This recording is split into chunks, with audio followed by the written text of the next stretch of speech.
All right, this is a combination video. It's combination logistics, combination fieldcraft, combination administration. This is essentially part 2 for dispersing or distributing captured equipment, giving an explanation. That video came about because of a request from a subscriber over on Utreon. If you want to support this channel, the link is in the description of the videos for the channel over on Utreon. You know, you can support the channel by becoming a subscriber, not just a follower. Follower, you just get notice when additional videos come out. Subscriber, you're actually donating to the channel.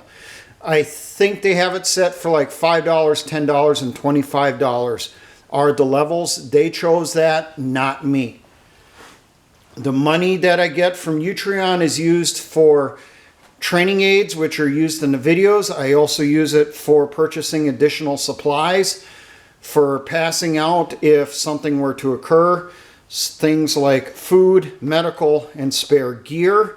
And when times are really tough, I have had to use it to help pay for bills in the past when I had very little money coming in, like when I had injured myself a few years ago.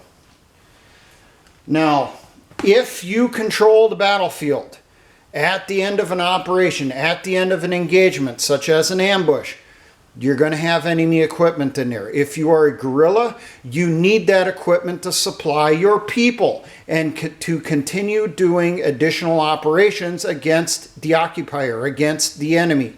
You are the resistance. It's actually not that common that a guerrilla force gets outside support, gets outside weapons, munitions, and food like we're seeing in Ukraine. So I got some general guidelines here, which you come up with in your element, your group, your unit is up to you. Just make sure everyone agrees with it, or at least you have a general consensus that everyone can get behind.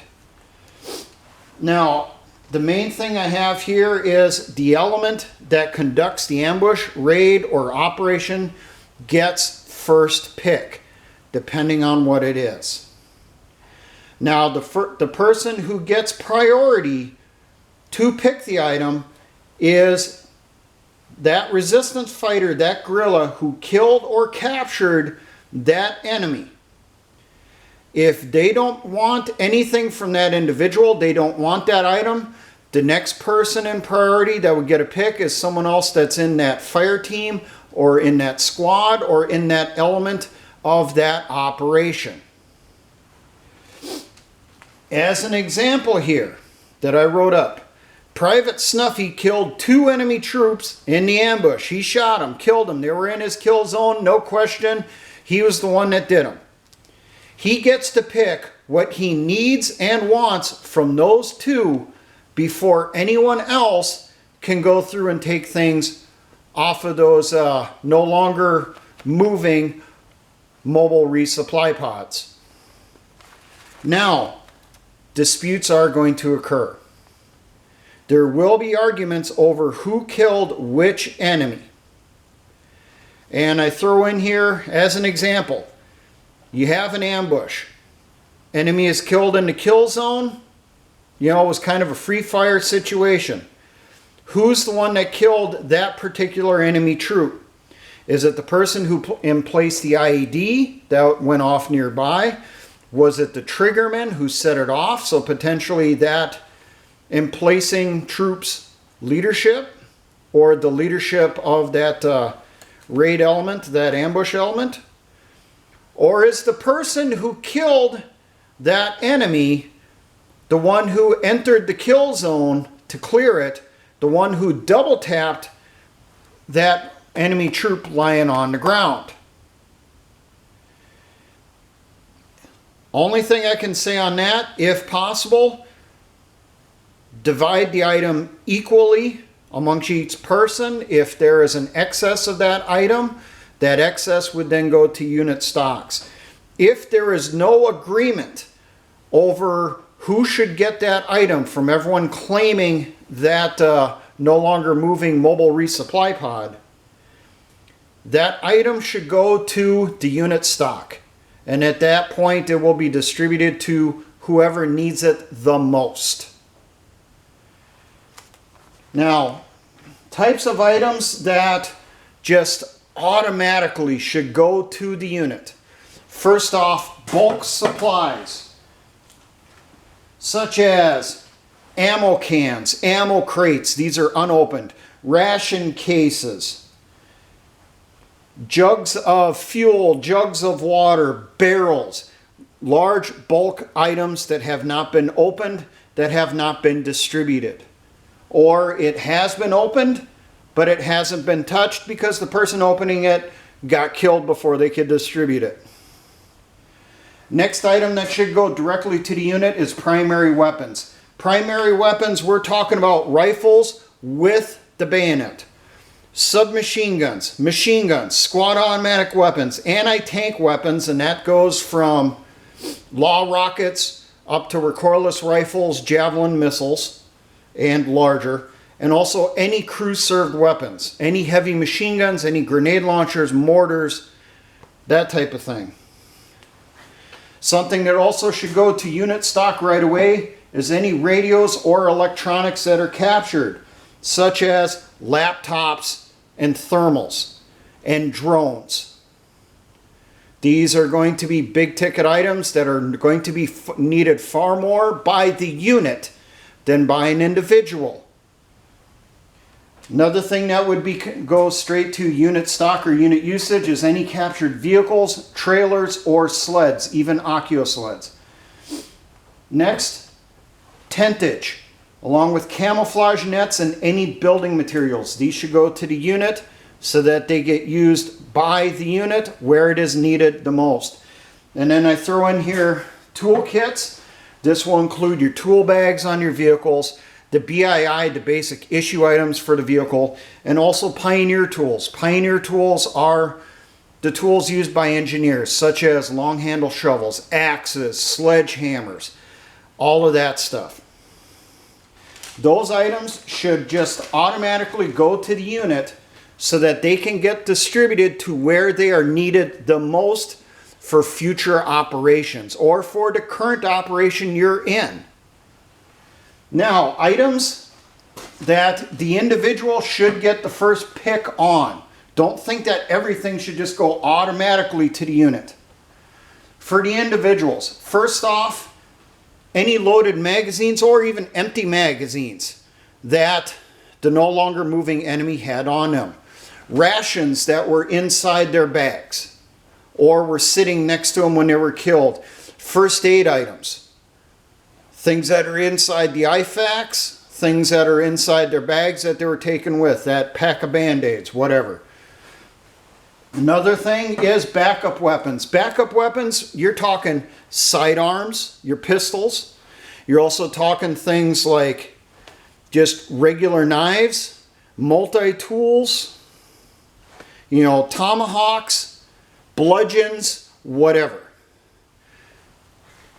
Another thing that should be priority for the individual, night vision goggles. If that person doesn't have one, they should take it off of that dead enemy. If they already have a set, then the next person in their team, their squad, their platoon should get it if they do not have one.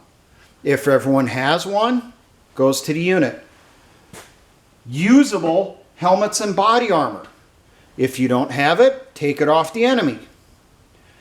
If you already have it, on to the next person up the line. Load-bearing equipment and TA-50. Now, TA-50, I understand civilians do not understand what that is. TA-50 is the general term for the equipment issued to you by the military. TA-50 is short for Common Tables of Allowance 50 or CTA 50. So this is the sleeping bags, rucksack, your load-bearing vest, your ammo pouches, your canteens, canteen cups, mess kits, rucksacks, rucksack frames, straps, all of that stuff falls in TA-50. That same thing, if that person that took out that no longer moving mobile resupply pod needs something off of that gear and has the time, take it off, grab it, add it to your stuff so you have what you need. Then, you know, on down the line. And then also on here, captured rucksacks, duffel bags, gym bags, whatever with contents. Now, if you capture a briefcase or anything along those lines, that really should go automatically to your unit because it's going to have intel inside. They need to go through that, see what the hell is in there. That's the main reason you also send all laptops and computer equipment to the unit so it can be gone over for intel. Now, if these types of items, no one needs it because they already have it, well then that stuff then ends up in the unit stock to get distributed to someone else in the unit that does need it.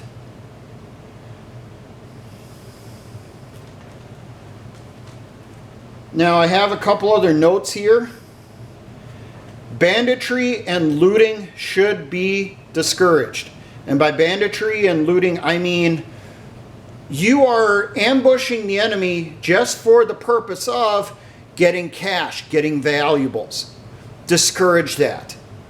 You're not fighting in the war to make a profit. You're fighting in a war to free your land, to free your people, to save your family, your loved ones, to restore the form of government that you prefer, to restore the liberties that were lost. You're not in this to become Mr. Big, come out a big rich guy at the end of the conflict by selling equipment. Zelensky. You're not doing this to raid the banks to become a rich man. Now I have in here a note. If large amounts of cash and valuables are captured, they should be distributed equally among the entire element. If this cannot be done, this should go to the unit for the use by the unit or distribution from the unit. Now, cash on an individual that you can identify, hey, Private Snuffy killed that guy. Well, the cash that's on that person, the valuables that's on that no longer moving enemy belongs to Private Snuffy. If he doesn't want it, that cash and valuables really should go directly to the unit for dispersal. First off, dispersal amongst the element that conducted the ambush. If it can't be dispersed evenly for whatever reason, there's not enough of it, you can't break it down, whatever.